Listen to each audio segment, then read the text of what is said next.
আসসালামু আলাইকুম রহমতুল্লাহ। প্রিয় শিক্ষার্থী বন্ধুরা, তোমাদের সবাইকে নবম দশম শ্রেণী বাংলা দ্বিতীয় পত্রের আজকের ক্লাসে স্বাগত জানাচ্ছি। আমি তোমাদের নোমান ভাইয়া। আজকের ক্লাসে আমরা আলোচনা করব বাংলা ভাষা রীতি ও বিভাজন। পৃথিবীর প্রত্যেকটি ভাষার রীতি বা ধরন থাকে। যেমন বাংলা ভাষারও রয়েছে কথ্য রীতি, আমরা মুখে কথা বলি; লেখ্য রীতি, আমরা ভাষাটাকে লিখে থাকি, এটি ভাষার একটি ধরন। এছাড়া আরো বিভিন্ন রীতি রয়েছে, যেমন সাধু রীতি রয়েছে, চলিত রীতি রয়েছে, উপভাষা রয়েছে। এই যে ভাষার বিভিন্ন ধরন, এই ধরনগুলোকে নিয়েই আজকের ক্লাসে আমরা প্রিভিয়াস ইয়ারের বিভিন্ন বোর্ড কোশ্চেন সলভ করব এবং গুরুত্বপূর্ণ তথ্যগুলো দেখে নেব। শুরুতেই আমরা দেখে নেব রীতি, যেটা আমাদের বোর্ড বইয়ে রয়েছে। যেই তথ্যগুলো সেখানে রয়েছে, রীতি শব্দের অর্থ হলো ধরন। পৃথিবীর অন্যান্য উন্নত ভাষার মতো বাংলা ভাষাতেও রয়েছে দুটো রীতি, একটি হলো কথ্য রীতি, আরেকটি লেখ্য রীতি। ভাষার কথ্য ভাষা রীতির আবার দুটো রীতি রয়েছে। তাহলে প্রথমত আমরা জানতে পারলাম বাংলা ভাষার দুটো রীতি রয়েছে, একটি হলো কথ্য রীতি আর একটা লিখিত রীতি। এবার এই কথ্য রীতির দুটো রূপ রয়েছে, একটি হলো আদর্শ কথ্য রীতি, যেটাকে আমরা প্রমিত রীতি বলতে পারি, যেটা ভাষার আদর্শ, সকল অঞ্চলের মানুষ একটা ভাষা বোঝে, সেটা হলো প্রমিত রীতি।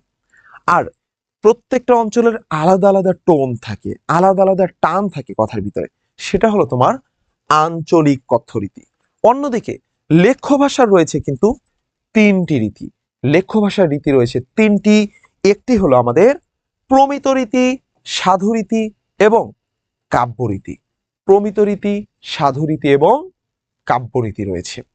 চলো আমরা তার পরের পাঠটিতে দেখি।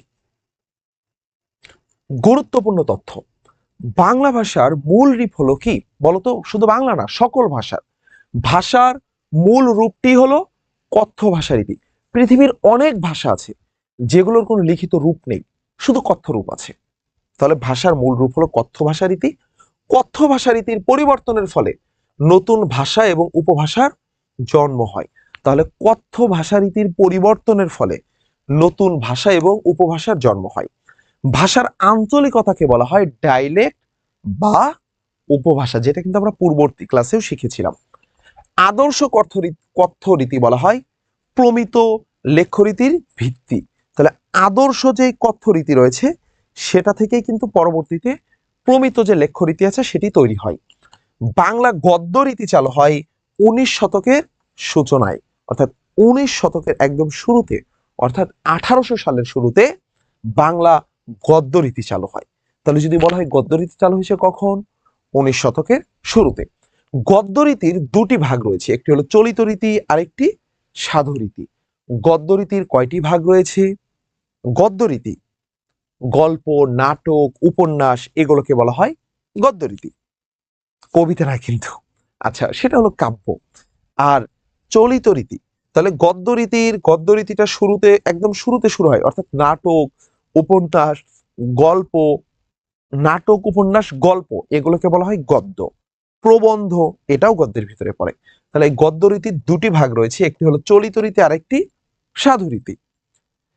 সাধু ভাষায় সর্বনাম এবং ক্রিয়াপদ দীর্ঘ হয় এবং তৎসম শব্দ বহুল হয়। খুবই গুরুত্বপূর্ণ তথ্য। তাহলে বলো দেখি সাধু ভাষাটা কেমন হয়? সাধু ভাষায় ক্রিয়াপদ এবং সর্বনাম পদটা দীর্ঘায়িত হয়। যেমন আমি বললাম করা, বা সে, করা, হওয়া, হবে, করবে। কিন্তু সাধু রীতিতে কি হবে বলে? না, হইবে, হইবে। এই যে হবেকে হইবে বলল, হ্যাঁ, যাবকে যাইব, দেখবকে দেখিব। এই যে দীর্ঘায়িত করতেছে, এটা তাহলে কি হবে? ক্রিয়াপদ দীর্ঘায়িত হয়ে গেল সাধু রীতিতে। এরপরে আসো সর্বনাম পদে কি হয়। আমি বললাম তাকে, এটা স্বাভাবিক ভাবে, কিন্তু যখন আমি এটাকে সাধুতে নিয়ে যাব চলিত থেকে, তখন সেটা হয়ে যাবে তাহাকে। আমি একটু লিখে দেখাই, হ্যাঁ। আমি তোমাকে বললাম তাকে, এটা হলো চলিত রীতিতে কি হলো ভাইয়া? তাকে হলো। কিন্তু এটা দীর্ঘায়িত হয়ে যাবে সাধু রীতিতে, কি হয়ে যাবে? তাহাকে, তা হা কে। এই যে একটি হা যুক্ত হয়ে গেল, একটি হা যুক্ত হয়ে গেল, এই অতিরিক্ত হাটি যুক্ত হয়ে সাধু রীতি হয়ে গেল। তাহলে সাধু ভাষায় সর্বনাম পদ এবং ক্রিয়াপদ দীর্ঘ হয় এবং তৎসম শব্দ বহুল হয়, অনেক বেশি তৎসম শব্দ থাকে। এরপরে দেখো ছন্দ ও মিল থাকে পদ্য কাব্যরীতিতে। তাহলে পদ্য কাব্যরীতিতে ছন্দ ও মিল থাকে। কাব্যরীতি দুই ভাগে বিভক্ত, একটা হলো পদ্য কাব্যরীতি আর একটি গদ্য কাব্যরীতি। তাহলে কাব্যরীতি কয় ভাগে বিভক্ত? কাব্যরীতি তাও দুই ভাগে বিভক্ত, একটা হচ্ছে পদ্য কাব্যরীতি আর একটা গদ্য কাব্যরীতি। প্রাচীন ও মধ্যযুগে বাংলা ভাষার লেখ্য ভাষারীতি ছিল কাব্যরীতি। অর্থাৎ প্রাচীন যুগে আমাদের এই বাংলাদেশে যা কিছু লেখা হয়েছে বা বাংলা ভাষায় পৃথিবীব্যাপী, অর্থাৎ ত্রিপুরায়, তোমার পশ্চিমবঙ্গে, কলকাতায়, অর্থাৎ পুরো পৃথিবীব্যাপী প্রাচীনকালে এবং মধ্যযুগে, প্রাচীন যুগ এবং মধ্যযুগে যা কিছু লেখা হতো সবই লেখা হতো কাব্যরীতিতে। তখন কিন্তু গদ্যরীতি আবিষ্কারই হয়নি, গদ্যরীতি কিন্তু অনেক পরে আসছে। তাহলে আধুনিক যুগে এসেছে গদ্যরীতি। প্রাচীন যুগে কি ছিল? চর্যাপদ ছিল, যেটা কাব্যরীতিতে। মধ্যযুগে ছিল শ্রীকৃষ্ণ কীর্তন, সেটাও কাব্যরীতিতে। তাহলে তোমার আধুনিক যুগে এসেছে তোমার গদ্যরীতি। তাহলে তখন ছিল কাব্যরীতি। চলিত ভাষার আদর্শ রূপকে বলা হয় প্রমিত রীতি। চলিত ভাষার আদর্শ রূপকে কি বলা হয়? প্রমিত রীতি। চলিত ভাষার আদর্শ রূপকে কি বলা হয়? প্রমিত রীতি। চলিত ভাষার আদর্শ রূপ কি? প্রমিত রীতি। প্রমিত রীতিতে ক্রিয়া, সর্বনাম, অনুসর্গ হ্রস্বস্বর হয় এবং চলিত রীতির নাম প্রমিত রীতি হয় 21 শতকের সূচনা নাগাদ। তাহলে চলিত রীতির নাম প্রমিত রীতি হয় কখন? বলো। চলিত রীতির নাম প্রমিত রীতি হয় কখন? 21 শতকের সূচনা নাগাদ। 21 শতকের সূচনা নাগাদ চলিত রীতির নাম প্রমিত রীতি হয়। এরপরে যদি আমরা দেখি, আমরা এবার এমসিকিউ গুলোতে সলভে যাব। গুরুত্বপূর্ণ এই অধ্যায় থেকে আসা বিভিন্ন এমসিকিউ গুলো আমরা দেখব। বাংলা কাব্যরীতি কয় ভাগে বিভক্ত? আমরা পড়েছিলাম না, একটা হলো গদ্যরীতি আর একটা হলো পদ্যরীতি। কয়টি ভাগে হবে? বাংলা কাব্যরীতি, কাব্যরীতিকে আমরা কিন্তু টোটাল সর্বমোট 3টা ভাগে ভাগ করে ফেলতে পারি। আচ্ছা, সাধুরীতির বহু সর্বনামে কি যুক্ত হয়? সর্বনাম পদে সাধুরীতিতে হ বর্ণটি যুক্ত হয়। এরপরে যদি আমরা দেখি কোন শতকের সূচনা নাগাদ চলিত রীতির নতুন নাম হয় প্রমিত রীতি? 19 শতকে, অর্থাৎ 1800 সালের দিকে। আচ্ছা ওয়েট, খুবই গুরুত্বপূর্ণ কথা, এইটা 21 শতক হবে, কারণ এটা হচ্ছে তোমার প্রমোদ চৌধুরী কিন্তু এটাকে বিখ্যাত করেছে। আর আমি যেটা বলছিলাম 19 শতকের শুরুতে, সেটা হলো গদ্যরীতির প্রচলন শুরু হয়। বাংলা গদ্যরীতির প্রচলন শুরু হয় 19 শতকে। আর এই চলিত রীতিটার নাম প্রমিত রীতি হয় কখন? 21 শতকে, যেটা আমাদের প্রমোদ চৌধুরী, রবীন্দ্রনাথ ঠাকুর এটাকে অনেক বেশি বিখ্যাত করেছে তাদের সবুজ পত্র পত্রিকার মাধ্যমে। এই পত্রিকাটার নাম তোমরা মনে রাখবা, সবুজ পত্র পত্রিকার মাধ্যমে 21 শতকের শুরুতে প্রমিত রীতি অনেক বেশি বিখ্যাত হয়, চলিত রীতিটার নাম প্রমিত রীতি হয়ে যায়। পশ্চিমবঙ্গে কোন উপভাষার ব্যবহার পাওয়া যায়?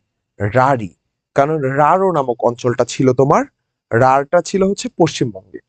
আচ্ছা, এটি একটি উপভাষা, বাংলা ভাষার একটি উপভাষা রাঢ়ী। এরপরে দেখো কোনটি সাধু রীতির বৈশিষ্ট্য? সাধু রীতিতে কিন্তু পদবিন্যাস সুনির্দিষ্ট থাকে, ব্যাকরণের নিয়ম কানুন মেনে চলে। এরপরে যদি আমরা দেখাই বাংলা প্রমিত রীতিতে ক্রিয়া এবং সর্বনামের পাশাপাশি নিচের কোনটি হ্রস্বতর হয়? নিচের কোনটি আহ প্রমিত রীতিতে ক্রিয়া এবং সর্বনামের পাশাপাশি কোনটি হ্রস্বতর হয়? সেটা হচ্ছে অনুসর্গটা।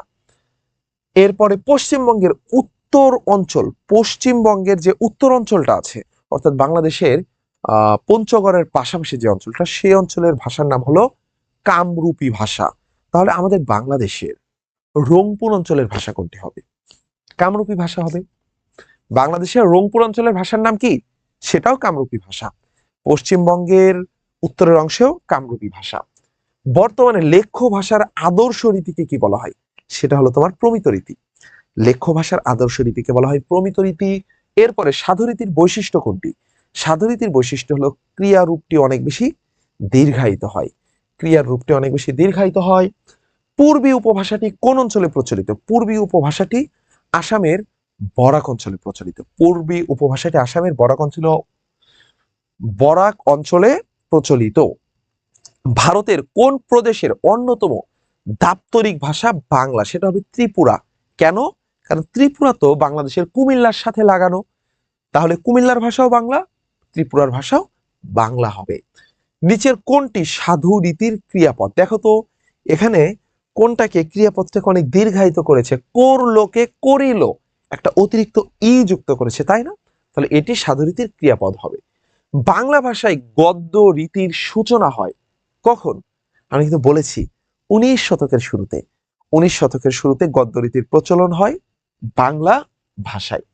বাংলাদেশের রংপুর অঞ্চলের উপভাষা কোনটি? অলরেডি তোমাদেরকে পড়িয়ে ফেলেছি যে ভারতের উত্তর অঞ্চলেও কামরূপী ভাষা ব্যবহৃত হয়, বাংলাদেশের রংপুর অঞ্চলেও কামরূপী ভাষা ব্যবহৃত হয়। ভাষার মূল রূপ কি? ভাষার মূল রূপই হলো কি? কথ্য ভাষা রীতি। কারণ পৃথিবীর এমন অনেক ভাষা রয়েছে যেগুলোর কোনো লেখ্য রূপ নেই। বাংলাদেশে অনেক ভাষা রয়েছে, বিভিন্ন উপজাতিদের কথ্য ভাষা আছে, কিন্তু ওদের ভাষার কোনো লেখ্য রূপ নেই। এরপরে যদি আমরা দেখি শিশুর প্রমিত রূপ শেখার প্রধান উপায় কি? শিশু মূলত প্রমিত রীতিটা শেখে কোথা থেকে? পাঠ্যপুস্তক থেকে প্রমিত রীতিটা শেখে, আর পরিবার থেকে আঞ্চলিক ভাষাটা শেখে। তাহলে বলতো শিশু উপভাষা শেখে কোথা থেকে? পরিবার থেকে। আঞ্চলিক ভাষা শেখে কোথা থেকে? পরিবার থেকে। কিন্তু প্রমিত রীতি শেখে কোথা থেকে? সেটা হবে পাঠ্যপুস্তক থেকে। লিখিত ভাষার, লিখিত বাংলা ভাষার আদি নিদর্শন কোনটা? বাংলা ভাষার প্রাচীনতম নিদর্শন, আদি নিদর্শন, সবচেয়ে প্রাচীন নিদর্শন, সেটা হলো চর্যাপদ। এরপরে যদি আমরা দেখি ভারতের ত্রিপুরা অঞ্চলে বাংলার কোন উপভাষাটি লক্ষ্য করা যায়? ত্রিপুরা অঞ্চলে হবে তোমার পূর্বী ভাষা। ত্রিপুরাটা বাংলাদেশের পূর্বে অবস্থিত, এখানে পূর্বী ভাষাটি ব্যবহৃত হয়। আর বাংলাদেশের পশ্চিম অংশে, পশ্চিমবঙ্গে, সেখানে কোন ভাষাটি ব্যবহৃত হয়? রাঢ়ী ভাষাটি ব্যবহৃত হয়। বাংলাদেশের মধ্য দক্ষিণ অঞ্চলের উপভাষার নাম হলো বাঙালি ভাষা। বাংলাদেশের মধ্য অঞ্চল, মধ্য এবং দক্ষিণ অঞ্চলের ভাষার নাম কি? বাঙালি ভাষা। এবং সর্বশেষ, 2000 বছর আগে বাংলা সাহিত্য কোন রীতিতে রচিত হয়েছিল? 1000 বছর আগে কাব্য রীতিতে, এবং সেটার নাম কি? চর্যাপদ। তো আমি খুবই দ্রুত গতিতে এমসিকিউ গুলো সলভ করালাম যেন তোমাদের সময় নষ্ট না হয়। আশা করি সবগুলো এমসিকিউ তোমরা পেরেছো। দেখা হবে পরবর্তী ক্লাসে। সবাই ভালো থাকো, সুস্থ থাকো। আল্লাহ হাফেজ। আসসালামু আলাইকুম ওয়া রাহমাতুল্লাহ।